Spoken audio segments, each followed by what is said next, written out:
Hello coders, I'm back again with another Excel video in which I will be guiding you that you are given some date, so maybe you will be entering some date in a particular cell, and based on the date you have been provided, Excel will show you the day of the week the particular date belongs to. We have a particular function date value, but the problem with this particular function is that it converts a date in the form of text. So you have to give it a date in the form of text, and then it will be converting it to Microsoft date time code. Fine. So date value. So it is expecting some text. However, this date is in date format. So let me convert it to a text format in this one. And the Microsoft date and time code is something like this one. DT for the date, and then and then YY. So this is the Microsoft text function. This is a code. This will be converted by the date value to the date.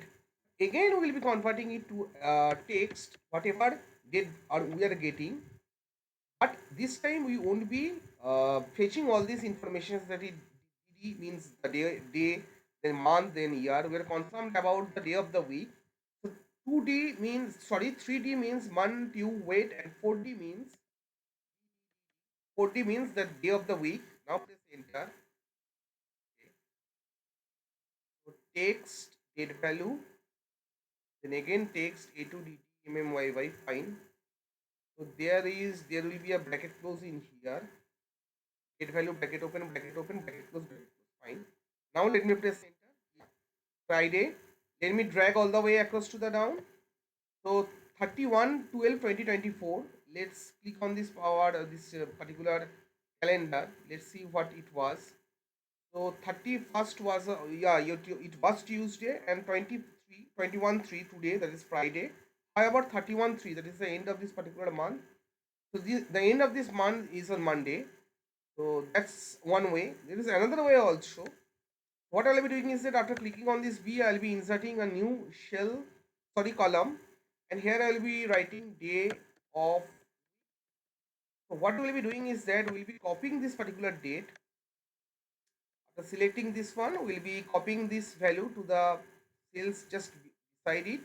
We'll be selecting all of these and we'll be formatting this. This is in date and time.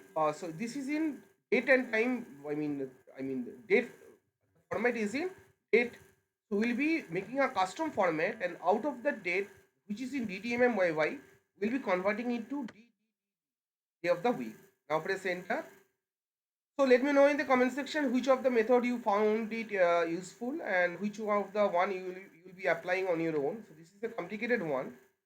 So there are lots of date value within that is again a text. So in this way, in this two way, you can particularly extract the day of the week a particular date belongs to. Thank you all guys. Happy coding, and see you again for some other video.